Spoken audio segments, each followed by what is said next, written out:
Hi everyone, I'm Akanksha Kamath, Fashion Features at Vogue India, and thank you for joining our live today as part of Vogue India's Women of the Year Awards 2020.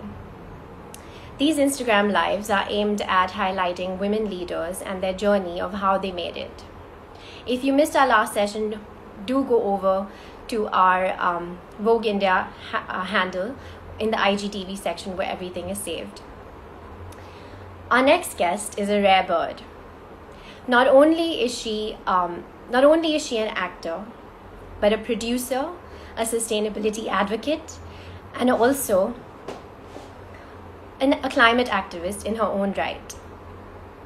On screen, she's always chosen roles and movies that are steeped in social themes, whether it was AIDS awareness in My Brother Nikhil, or most recently her role in the female-centric Thappad. Off screen, as a sustainability advocate, her work in campaigning against the ban of plastic, protecting our India's elephant corridors, or quite literally getting her hands dirty at Mahim Beach every Sunday, has won her our Vogue India Environmentalist of the Year award. To me, she embodies someone who's the ideal of cool and conscious, and with mindfulness at the heart of everything she does. Please join me in welcoming Dia Mirza. Let me just get her.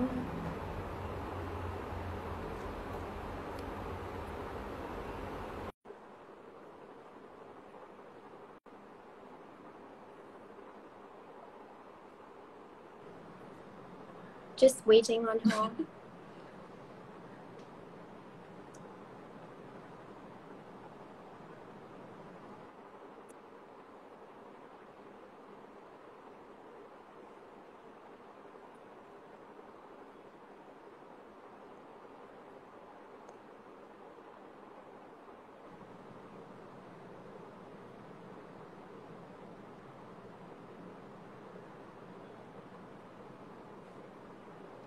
Please bear with me. I'm just waiting on Dia to join.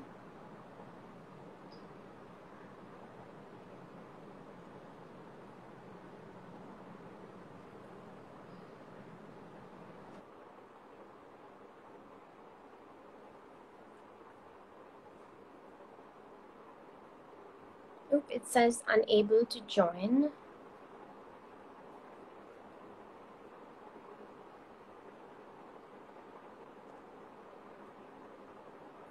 I'm going to send her another request.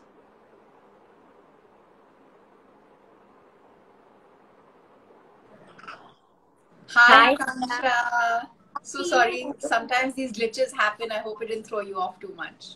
No, it's totally fine. How are you? How are you dealing with the COVID? I'm well, thank you so much. I just wanted to quickly, I heard your wonderful, warm, kind introduction, but there were a few things that were incorrect there, so I thought I'd quickly share that so that we're not spreading any misinformation.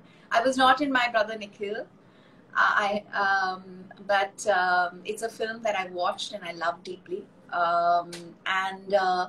I have been a part of many beach cleanups over the last 8 years. And Mahim is one of the beaches that we've cleaned, but it's not something. Juhu, Versova, but Mahim is not the beach that we go back to every Sunday. There is an amazing group there that works every weekend called the Beach Warriors, and I've worked with them closely. That's amazing. So first and foremost, how are you dealing with the COVID of it all? How are you? Where are you? I'm well. I'm at home. I have started to step out a little bit to go back to work. I was filming for a show, and we wrapped that up yesterday. And I have to admit that it was very unnerving the first few days. Being on location with a large crew. We had some days when we had over 200 people at work, and that was terrifying because after being home for so many months and meeting so few people, suddenly being in the throes of work surrounded by so many people can be a little scary. But we did all right. We had our masks on for the most part. And then you realize as actors how vulnerable you are, you know, because the mask does have to come off, and you've got to give it a shot. So true. Um, and congratulations on being our Vogue India Environmentalist of the Year. I couldn't think of anyone more fitting for this title, honestly. I feel like you have made sustainability look so effortless. And you were doing, you were eco-warrior, activist, all of these things way before these were buzzwords. And, and even though it was contrarian or not part of popular opinion, you have been able to take on this role. And for the benefit of everyone watching, you had an unusual upbringing in the kind of school you went to, and your parents and the way they brought you up. Would you like to tell everyone a little about this, and whether this was the initiation for you into sustainability? Thank you for giving me this award. It's very special. But like I've said, even in the video that we recorded, this award really is a celebration of all the wonderful organizations that I've worked with over the years, because each one of them has taught me to be a more conscientious, more responsible citizen of the planet. And I think you're right when you say that, you know, the seed or the germ of this understanding or awareness started from my childhood. I went to an exceptional school called Vidyaranya High School, which literally means Forest of Education. It was based on the philosophy of J. Krishnamurti. So there was a lot of emphasis paid to engaging with nature, interacting with nature. We did a lot of classes outside in the outdoors under trees. We spent a lot of time watching nature. And the alarm bells for climate change had started to ring the year I was born. So my early school years, this was a very big topic right through. And not only was this discussed extensively in our assemblies, because our assemblies were unique. We used to have these conversations. Teachers would have conversations. We would have people come in and speak with us. And so patterns of production and consumption were addressed a lot. We even discussed how advertising was leading to a consumerist lifestyle and behaviors, and how that was altering the planet and causing an imbalance. And from learning simple things like composting, growing trees, understanding the value that nature brings to our lives, to just being raised in a home where both my parents were absolutely outdoorsy persons, loved nature. My mother is also a huge animal lover, so we've sheltered injured birds and animals our whole life. I've kind of watched my mother talk to her plants and know the name of every flowering plant and tree there is. One birthday, she even gifted me the moon. So what do you mean? Well, it was one of my birthdays, and my mother, I think, just decided to be different, and she blindfolded me. It was a full moon night. She took me out to the balcony and she said, "Open your eyes." I opened my eyes. I looked up and she said, "This is your birthday gift. From this day on, the moon is yours." So, and every time you see the moon, remember that it's yours. So that sense of, connection with all that is nature, whether it's the sun or the moon or trees or animals, that came really from my parents. And my father, in fact, was so conscious about the way human beings were living and working, and how that was disrupting the balance of nature and polluting the environment, that very often, at the cost of losing work, he would refuse to design industries or do any kind of interior work in industries that he knew were spewing affluents into water bodies or causing some kind of environmental disruption.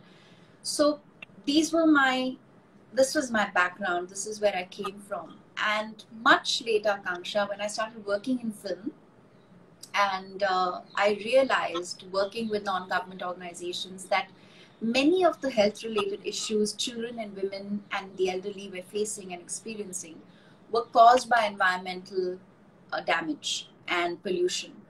Yeah. And then I realized that too little was being done and said in mainstream media to draw civil society, the mainstream public's attention to it. And right about that time, I started to doggedly pursue some extraordinary individuals who have gone on to do good work with. One of them being Bittu Segar from the Sanctuary Nature Foundation, Vivek Menon, who is the CEO of Wildlife Trust of India. And working with them, learning from them has been absolutely amazing. Yeah. And given me the opportunity to become the advocate that I've become. Yeah. Actually, in one of our earlier conversations, Dia, I remember you had said, I think you had quoted somebody who said that you love that which you learn, and you learn. Baba DM, I'll share the quote for everyone's benefit who's watching. Yeah. In the end, you will protect only that what you love, and you will love only that what you learn about. Yeah, exactly. So I feel like the fact that you aligned yourself with a lot of these leaders in sustainability has led you onto that path and learning about it. Coming to that, some of your credentials, and it's a long list of credentials, so please bear with me as I read them out. But you're the United Nations Environment Goodwill Ambassador, the UN Secretary General Advocate for Sustainable Development of Goals, and you are the ambassador for the Wildlife Trust of India, artist ambassador for Save the Children, and also a board member of the Sanctuary Nature Foundation. Have I covered all of it? Yes, you have. So I imagine that this means a lot of work, Dia. I just want to know what's a day in the life of Dia Mirza. What's the work cut out for you? And what are you most proud of achieving thus far in the work you've been doing? Well, I think when you are purposeful and passionate about what you're doing, time makes itself available to you. And I also benefit deeply from the assistance and the support I get from the teams that work with me. They do make every single day possible. And the kind of energy that you get from this work, Akanksha, is also something that just, even if you've come back from a long 14-hour work day and you've received an email that is kind of intense in science and, and gives you a sense of what's happening, or, kind of points your attention towards a new campaign that is being launched. I don't know why, but I just find the energy to read through it, understand it, because I'm learning every day, and I'm so richly benefited from this information that I feel like it's just something that I have to do. Having said that, when you work in a sphere like climate action, and you're constantly confronted by some very stark and some very painful realities, especially in a time when so many people who should be acting on climate and doing more continue to disrupt and cause further imbalance by just destroying more forest area and the like, it can be very overwhelming. And what I have learned is to kind of find a way to not detach myself, but just step away sometimes if I'm beginning to feel too overwhelmed by what is going on, and gain some perspective and come back. But being a part of the solutions really helps, because at least then you don't feel completely helpless as a person. You feel like at least you're trying to do something. So it's not all doom and gloom. Absolutely. And it shouldn't be. And I also think, Akanksha, that now that there are so many young people in India and all over the world who are speaking up and who are campaigning so effectively and so powerfully, that it makes our lives easier. It helps the work that we're doing so much more, because our ability to get through to policymakers, to governments, is more heightened now than perhaps ever before. And I gain a lot of strength from knowing that our community of people is just growing every day. And especially during this pandemic, during the lockdown, India has seen unprecedented participation on climate action and environmental action. So there's a lot to feel grateful for and feel a sense of hope for. Coming to that, coming to social media as a platform that's, literally become a mouthpiece for change, because I know that I have personally come across campaigns that are happening via my feed on Instagram. And I know that you are very avidly using Instagram. David Attenborough is now on Instagram. So, yeah. So can you tell me some milestone moments that you think have been achieved in this work? If you could name some things that have happened. Oh, absolutely. So many of the campaigns that we worked on over the years would have been unsuccessful or not have become a part of mainstream discourse if we had not had this powerful tool called social media. So we've actually been able to reach many more people. I think one of the most successful campaigns was our campaign to beat plastic pollution, where the effective understanding that we could reach people, wherein we help more and more people understand that every minute more than a truck full of plastic is dumped into our oceans, that 90% of single-use plastic bottles are not recycled. Letting more and more people understand that the average life of plastic is anything between 500 to 800 years. And even when it disintegrates, it doesn't go away. It just becomes a microplastic and remains in the environment. Helping more people understand the kind of destruction that plastic and single-use plastics causes in our sea life, our marine life, but also in human health. There is scientific evidence that shows that there has been plastic found in babies' bloodstream. So, yeah, and the air pollution it causes. So there was a lot of statistics and a lot of data and a lot of information that became mainstream. And I have seen a successful change in human behavior. So many more people now carry their own bottles to work or wherever it is they're going.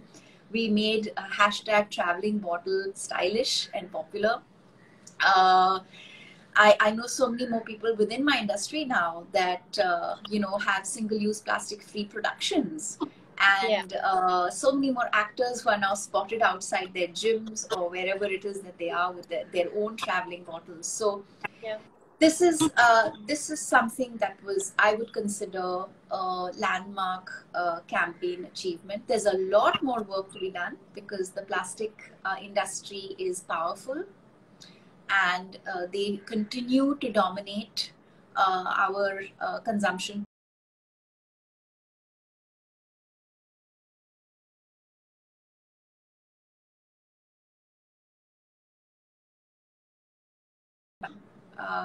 This is something that people in India talk about only towards the winter months, where the air gets really heavy and smoggy in northern cities, especially in our capital, Delhi. And so that kind of permeates into news. But the fact is that 14 of the 21 most polluted cities in the world are in India. India's children are breathing the most polluted air on the planet, and this has to change, and it can change. And I think a lot more work is being done now, and now that there's a new commission that has been put together by the central government to understand how this problem can be mitigated, is an indication that in many ways this campaign has also been successful because more people are talking about it. There is more understanding and awareness. More people see the connection between waste management and air pollution, which was something that was not talked about enough. So these are just two. And the third, I think, would be fair to mention that we managed to make the elephant, which is our national heritage animal, a center of focus. For most Indians didn't even know that the elephant was our national heritage animal, and the importance of giving them rite of passage. I think that has also been one of our landmark campaigns that has been successful. Yeah. That's amazing. Coming to your personal journey, Dia, you know, you were one of the first actors who put on the hat of activist as well. You were both actor and activist, and I don't imagine that was as easy. Were there any challenges when you were starting this? When you added activism into your focus as an actor? Oh, in the beginning there was mockery and there was ridicule, because unfortunately, most mindsets in our industry especially don't quite enjoy a thinking, questioning individual. We are considered as problem makers or perceived as problem makers, you know. And I think that is basically an offshoot of patriarchy. But the good news is that more and more women are speaking up and are not affected by any preconceived notions or ideas about how people believe they should be. You know, stay mum, you know, look good, do your work and go home. Don't question anything. Yeah. So that's thankfully changing. But I have drawn great inspiration from people like Shabana Azmi, who I really look up to and respect. And I think it is individuals like her who've had flourishing acting careers, been a part of some landmark cinema, but simultaneously have proven how they can be participative citizens, not just of their country, but the planet. Yeah, absolutely.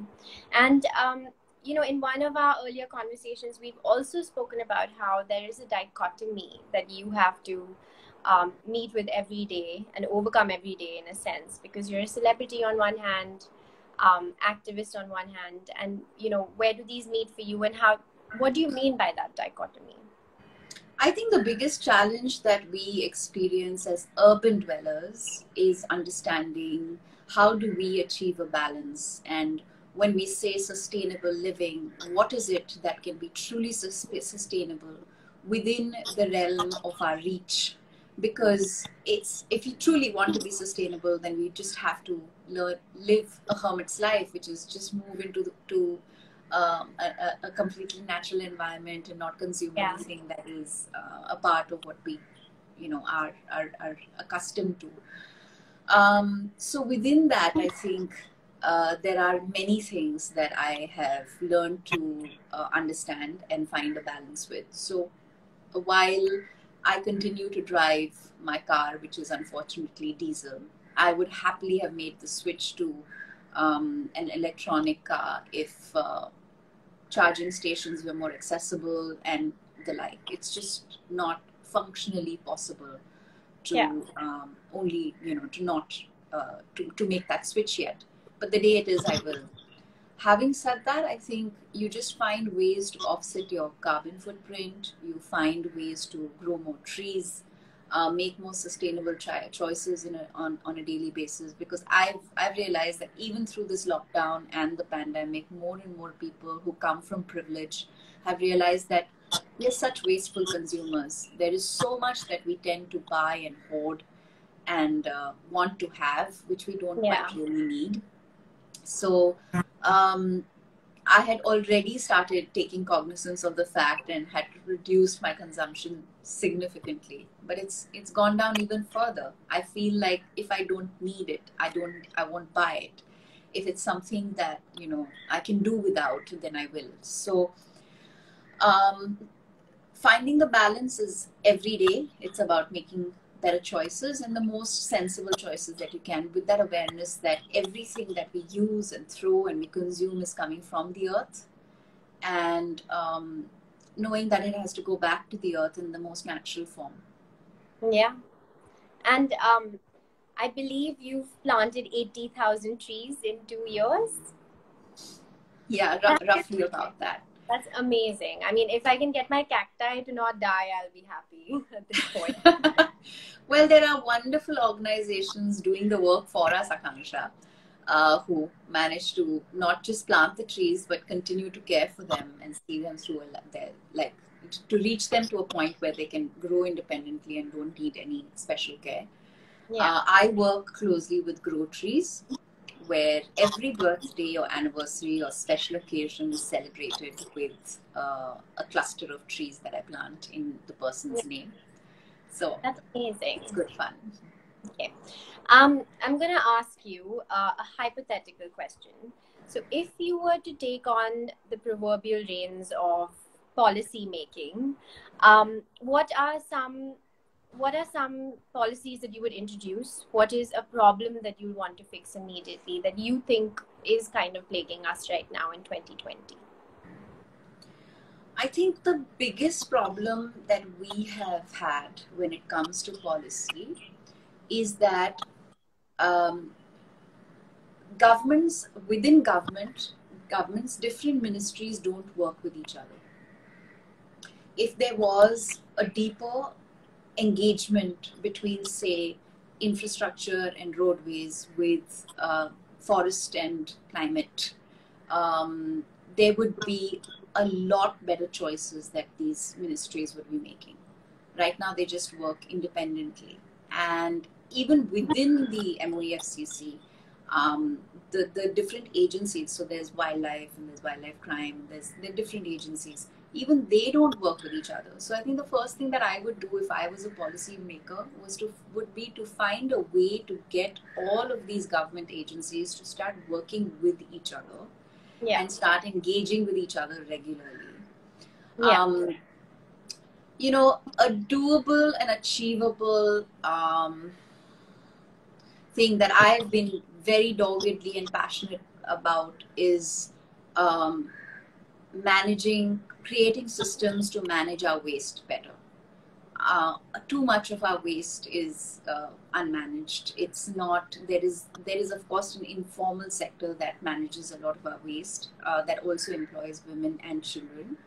But there are too many areas of our country that, and also if you look at how metropolises are functioning, even today we're dealing with the simple problem of segregation of waste, which is wet and dry. Even that is something that we've not managed to achieve. So if we could manage to create a system, a proper infrastructure across the country to waste manage better, we would definitely be able to combat water pollution, air pollution, and soil pollution that is caused by waste and neglected, mismanaged waste.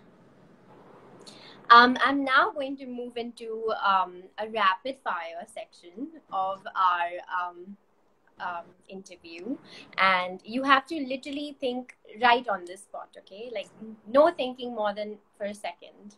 Okay. If you had to invite 3 powerful women to dinner, who would they be, and what do you think the conversation would be like? I'd like to invite Kamala Harris.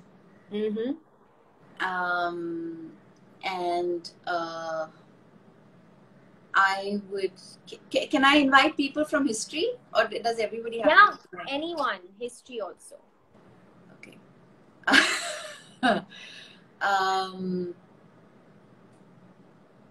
God, please, Akanksha, let me think this through. It's just such a wonderful question. Okay, Kamala Harris, and what will you talk about? Well, there are 3 women, right? So I would invite Kamala Harris, I would invite Indira Gandhi, and I would invite one more lady. Let's see. Sylvia Plath. Lovely. Crazy combination. Yeah, of women. combination. But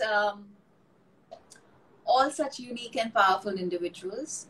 We would talk about why women have been treated so unequally and what is it that we can do to give women the equal status and opportunity that we so deserve. Because I can't believe it's 2020 and we're still dealing with horrific crimes against women. Yeah. But you know what? 2021 is looking up thanks to Kamala Harris. Yes, it is. Of course. Yeah. Of course. Growing up, who were the women you admired? My mother, to start with, which is, I think, natural for any young girl. You tend to kind of look up to your parent, and my mother was somebody who I was completely in awe of. Then, of course, there were teachers in school who I thought were the most beautiful, the most incredible. One of the teachers would be Namita Srivastav. She follows me on Instagram, so I hope she's watching this show, so she knows that I really loved and admired her. And then, of course, I mean, my aunt, who's also an academician, she was a principal of a college, a very, very empowered, incredible lady. And then, of course, you read about amazing women in history and in politics and literature, people who've contributed so significantly to uplifting humanity and making a difference. But yeah, I think for me, my biggest influence or my biggest inspiration came from the women that I was surrounded by and the women who were a part of my life. Yeah. What's the best piece of advice you've gotten from a woman? From a woman? My mother. She's always said a few things that, I mean, are simple gems. One, of course, would be the best way to empower yourself is to educate yourself. And the second best way to empower yourself is to be financially independent. Mm-hmm. And the third best way to empower yourself is to never allow anyone's perception of you to define you. So true. Yeah. What's the best part of being a woman in 2020, according to you? We are connected. We are a sisterhood. We hear each other. We talk to each other. We've discovered the power of collaboration, of partnership, of supporting one another. Gone are the days of those horrible stereotypes that claim that women cannot be friends. I think we can be. And we can forge very powerful friendships that can help us help each other. Yeah. We are all each other's hype girls. Absolutely. Yeah. I think that's about what covers it. My last thing to you would be to make sustainability appealing to, Gen Z, millennial generation and everything. What do you think can really make a change? What can make it something that's such an attractive proposition? We spoke about introducing that environmental index, at the back of packages. Like, instead of counting calories, why don't we count, how many years it takes for the plastic to disintegrate? So what do you think will make us all more excited about it? Well, I think it should start with our love for our planet and understand that this is the only place. I mean, you've heard this so many times, but it's a fact. There is no planet B. This is the only place we can call home. And it should mean everything to us to do what is within our power and reach to change the way we behave and we live, because it's affecting this generation right now. It's not even about the future. And I honestly think that Generation Z or X, they know it and understand it better than the older generation does, because I think they deal with it. There are more children who have asthma. There are more children who are just, and I also think that children just have this powerful sense of empathy. They feel things when they see things, and that makes them want to change things. I feel so proud when my nephew goes into a restaurant and before he places, an order for a drink, he tells the server not to give him a plastic straw. Yeah. And I think that is exciting, to have the power of choice and to be able to say no.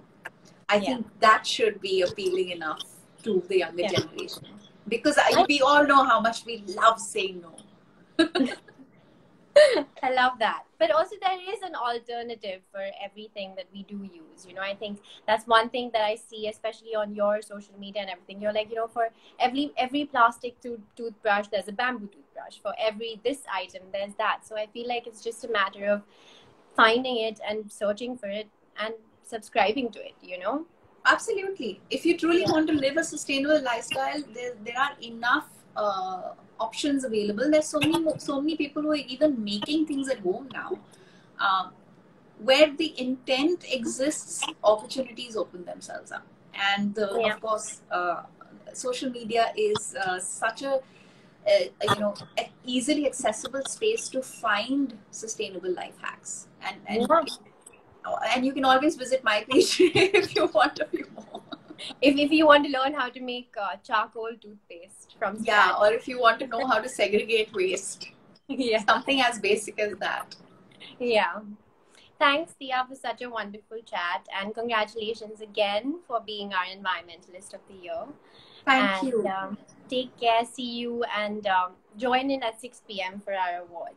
Yes, I will, and thank you. Thank you so much. And congratulations. I'm really grateful that you know, acknowledge women and empower women through this wonderful celebration. Thank you. Thank Thank you. you. Take care and bye. Bye bye.